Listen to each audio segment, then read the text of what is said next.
Hi there, welcome along to another Jellycoat video here on my channel, and today we're going to be doing a box opening and review, been picking up a few bits and pieces, and without further ado, let's take a look at and see what I've got. Well, what I've managed to pick up for you today is I've got one of the Bachmann Deltic locomotives, class 55, and this is a little bit of an older model. So you can see here we've got the older style box, and we've got a catalogue number on this of 32525A. And this is the class 55 Deltic 55002, the King's Own Yorkshire Light Infantry.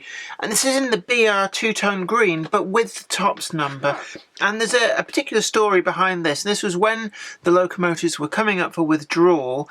This was the locomotive that was chosen to be preserved in the National Collection.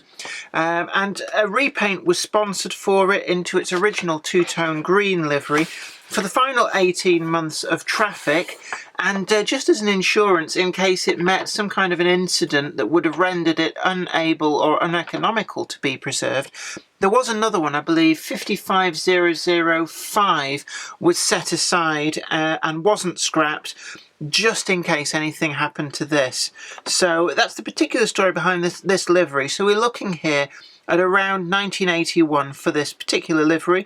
I'm sure it has run in the two-tone green livery with the tops number since then, but notionally that is when this particular model is set. We've got in here the pretty standard packaging. On top you get the picture of the model, or at least you get a picture of, in this case, 55019 in the BR Rail Blue, which was pretty standard for this particular production run. So just for anybody who's a little bit confused as to why this model would come with a picture on the liner notes of 55019, when Bachmann produced these, they'd have probably around 3, maybe even 4 different livery versions in the catalogue, and all of them came with this exactly the same slipcase that went in to the box, and it was just simply a case of Bachmann did one that did them all. So there's not really anything to read into for this, and it may well have been that the BR blue liveried version that was released in this particular production run was 55019, but it doesn't necessarily hold true that that is the case. I know with some of the runs of the class 25s, they had a picture of a real locomotive that actually wasn't one that they'd produced in model form in that particular batch. So really it probably comes down to what good quality colour images that they could get from private photographers who'd taken them back in the day. And it's one of the things that I suppose anybody who was looking for the 1960s livery, the two-tone green version, might have found it a little bit off-putting, looking through the stacks of these things on the shelf, and just at a glance you'd say, oh no, I don't want that, it's a rail blue one with a tops number. So that may be one of the reasons why Bachmann did away with these. And the models themselves are so much better than back in the bad old days of Lima models and Hornby models in the sort of 70s and 80s, where the model itself left a lot to be desired. So you could hide all that by just plonking on top a picture of the real locomotive, and it kind of, you know, a little bit of a sleight of hand. But these models are such a quality that they don't actually need that. So it's probably as well that Bachmann went away from putting these extra pictures in.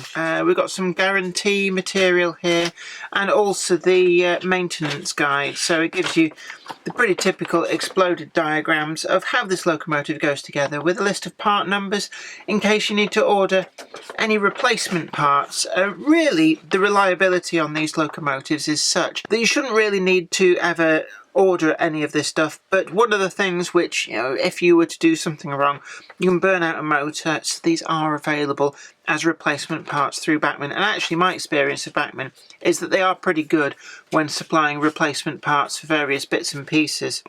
Now, something else that you also get, I'm just going to show you these, in a little card-backed little plastic bag. We've got these etched, I think they look like are they brass or aluminium, whatever it is, some very, very fine etched nameplates to go on the side. It does come tempo printed with the nameplate, but some people prefer the slightly raised effect of the etched ones. So Bachmann's got you covered. They come with these, but if you're not really that bothered, or if you don't really feel confident fitting these yourself, you don't need to, because the locomotive is already liveried up with the tempo printed nameplate on there. Now, to get the locomotive out from there, on the back we've got these two little push holes. Make sure that you do remove it by pushing up with a couple of fingers just to bring it clear of the box, because one of the big problems with especially the Class 55 Deltic models is that some people levered them out of the box using things like the buffers to purchase on them, and these are actually quite fragile, and it is quite possible that you'd end up breaking these. And one of the other models that I've got here to show you, I've actually got a model of 55020 Nimbus in the all-over rail blue livery, and what you can see is that this is a model I bought second hand, and predictably I found out after I bought it, fairly cheap it must be said, that it has a buffer missing on that end because it's been levered out of the box by that, and on the other end I actually had to replace both buffers because they were missing and I didn't have the right pattern ones, so I've had to resort to using these circular ones, which aren't actually all that good. So this model has become for me a bit of a disappointment because it has been removed in the past by a former owner without the care that has helped preserve these buffers from damage. That said, with this particular version, I purchased it second hand, but it has been well looked after, and luckily for this, the buffers, which are all independently sprung, do appear to be alright. But it's an area, if you're buying these second hand, really pay close attention on that because they do get damaged. Now, the particular livery scheme on this is the livery that these locomotives were originally delivered into traffic with, and it was the first time a locomotive had come with such an attractive livery, and it showed in a way just how high profile BR considered these locomotives. They hauled the East Coast Expresses. They were designed to replace around 55 Gresley Pacifics of various classes, and there was only 22 of these made. Originally BR ordered 23, but that production order was scaled back to 22, and such was the availability of these locomotives that they were able to replace 55 steam locomotives with the greatest of ease. Now, it's interesting, those of you who back in the day may remember the Hornby 003 rail Deltic, you can probably hear that little bit of a laugh in my voice. Hornby 00 tried to rush a model of the Class 55 Deltic to the market, and indeed I think it got it to the market before the actual production Deltics turned up, and it was around only 2/3 scale length, and it was noticeably too short. And also they introduced it in an all-over green livery, which in fairness things like the Class 37s and the Class 20s had been introduced in, but it wasn't to be for the Class 55, and they came out with this sort of apple green, almost lime green stripe along the bottom, the white window surrounds, and then the sort of strange strip of grey down the middle. It's almost like a Mohican down the middle in the grey, because the way that the body side wrapped over in the green, and there's a lot of thought gone into this livery, how it all fits together. Originally when delivered, they weren't delivered with the full yellow ends. These were a later application, so originally the lime green wrapped around over the front, and the top part of these bonnets was a full green. But because of issues with sighting these locomotives from a distance for things like rail maintenance workers, they did end up getting this warning yellow ends applied just to make them a little bit easier to see from a distance, because it has to be remembered that they were a lot quieter than the steam locomotives that they replaced. Although if you've ever stood next to a Class 55 Deltic when it's revved up, you would probably question that assertion that these things were a lot quieter than the steam locomotives that they replaced. Now, the original Deltic itself was born out of this model, and I'm going to bring in here, this is the Bachmann prototype Deltic model that they produced for the National Railway Museum, and we can see there picked out in its overall French blue, lined out with the grey, and the name Deltic on there, the full-on grey roof. You can see just how much of a difference this locomotive must have been when it was introduced as a demonstrator from English Electric. Now the reason behind these, and the reason it actually looks a little bit continental with the headlight in the middle of the bonnet there, was that these were originally produced for the export market. The idea was that from the Dick Care Works in Preston, they would build one of these, use it to demonstrate the performance of the locomotive, and then hopefully pick up orders from overseas. Those overseas orders never actually came in, but it did impress British Rail enough when they were looking for a locomotive powerful enough to haul the non-stop expresses on the East Coast Main Line. It impressed them enough that they placed their order, and this was the result. Now, some of you might be wondering a little bit about the name. Why are these called Deltics? Now, I've got the DP1, the prototype Deltic here, and you see it's very proud to put on the side the name Deltic. And it was after this locomotive that all of the other ones, the production ones, found their nicknames. But actually the name Deltic, it's to do with the engine that they have. They have a Deltic formation engine. Now, big deep breath from the mechanical side. What that actually means is that they had an 18-cylinder, yes, you heard that right, 18-cylinder engine. In fact, they actually had two of them, and it was formed into a Deltic formation. And what that means is you had 3 crankshafts and you had 3 cylinders for each bank, and in each of those cylinders you had 2 pistons working opposite from each other. But there's no cylinder heads in these engines, and they were named after the Greek symbol delta, which any of you who've done physics or indeed even ancient Greek will know is a letter in the Greek alphabet which is in the shape of a triangle, and a cross section of the engine would be triangular shaped with a crankshaft at each of the apexes. Now later on they went into the all-over blue livery, and I've already shown you this, and you can see a lot of people think that this was a bit of a retrograde step, but I am actually quite liking the rail blue version. But of course, to bring back full circle, 55002, the final 18 months of revenue earning service, the D9000 Fund sponsored a repaint into the original as delivered livery, of course, but with the yellow ends, and this was how she ran until she passed over into preservation, and a number of the preserved examples have been repainted since into this lovely two-tone green livery. But at the time, this was probably the first time that these locomotives had been seen in this livery since, I'm guessing, late 1960s, early 1970s. The model itself was introduced by Bachmann quite some time ago, so it is becoming a little bit long in the tooth in some respects. But it was one of their first super detailed diesel locomotives, so we've got is it employs the same drive as the first run of the Class 37s. So we've got drive to each bogie to the front 2 axles, and then the rear axle is actually an idler. Now this particular drivetrain was improved after an awful lot of complaints. I think I've touched on this in a previous box opening and review when I've looked at the Class 37 models, and they did upgrade this to an all-wheel drive. But what I've found with these is that their performance is so good that actually all-wheel drive isn't necessary.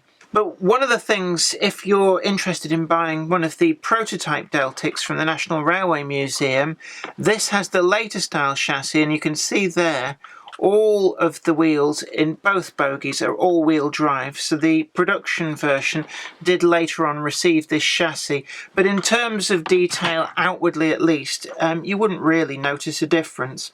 Now, if you're looking at these bogies and thinking, well, it's just sat on the same bogies that Class 37s sit on, that's not strictly true, but it is the case that some of the Class 55 Deltics found that their bogies were reused after they were withdrawn, and they did find themselves underneath some of the Class 37s because these bogies were rated for a somewhat higher speed, and also I think BR took it as an opportunity to increase their stock of spare bogies.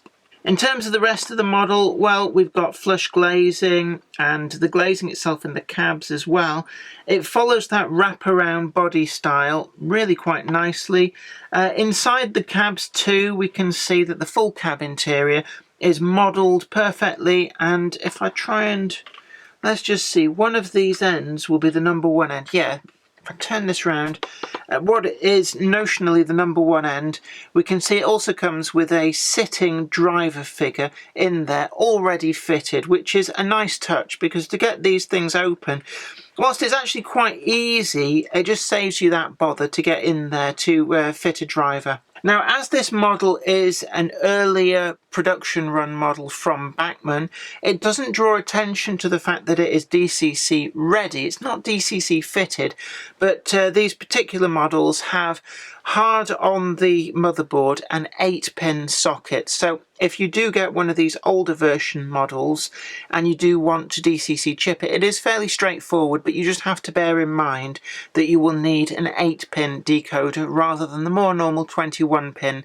that models are coming ready for these days. In terms of other detail, well, as Hornby 00 found out to their cost, these models can be very easy to get wrong. Such are the slab sides to these models, but Bachmann have actually done really, really well.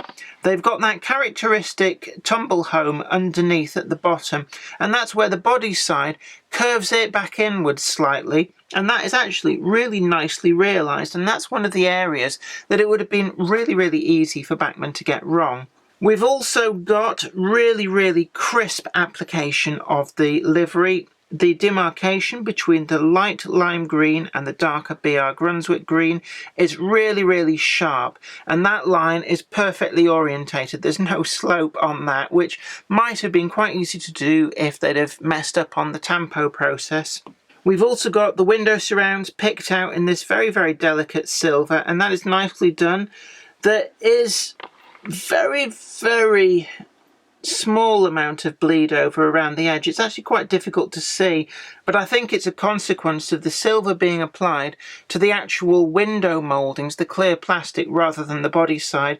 So you can just make out a slight edge to the actual window surround, but it doesn't detract, it has to be said. Also tempo printed on here perfectly. We've got a crest on there, the 55002 tops number, and the BR later ferret and dartboard crest, all lovely reproduced through the tempo printing process. In terms of other detail, we've got at the other end the tops data panel, and I've got every faith that that will be fully readable under magnification, such as the brilliant methods that all the manufacturers are using in the tempo printing process. On the bogies, we've got the bearing covers all picked out in the yellow with the red stripe. On the roof, we've got some pretty exquisite detail for the fans and the very, very fine gratings over the top. Now, if these look a little bit crooked, it's because they are. But these aren't glued in. These are actually a separately applied moulding. So it is actually quite easy to just turn those a little bit. Actually, I'm not going to do that. My ham-fisted fingers will probably break that. But if those being ever so slightly out of line bothers you, they're very easy to pop out, reorientate carefully, and just push fit back in. And the fans that are down in there, yeah, all those fans, I don't know why Bachmann do this, because there's no motor drive to these fans, unlike in the Hornby Class 50s, to actually spin them mechanically. But the fans themselves, if you blow down, you can make the fans spin. And it's one of those things where you wonder why there is so much detail in this respect in there. But it is there, and Bachmann have to be credited for that. In terms of other separately applied detail, we've got the bonnet mounted horns. You'll notice one is longer than the other on both ends, and that's because these had a very characteristic two-tone horn. So if they honked on their way past, it was because they had these two different toned horns. The white window surrounds, again, that's pretty sharply applied, although I'm just I'm looking there very, very closely, and there does appear to be ever so slight bleed over where the white meets the grey, but it's actually quite difficult to see, so from normal viewing distances I can't see that being a huge problem. Now finally, as I've alluded to before, The nameplate is ready applied, tampo printed, but if you want to, you can add those extra detailing parts over the top. Just a little light glue will hold them in place, and they are of course the same size, so they will blank that out nicely, and you can have your own raised etched nameplates.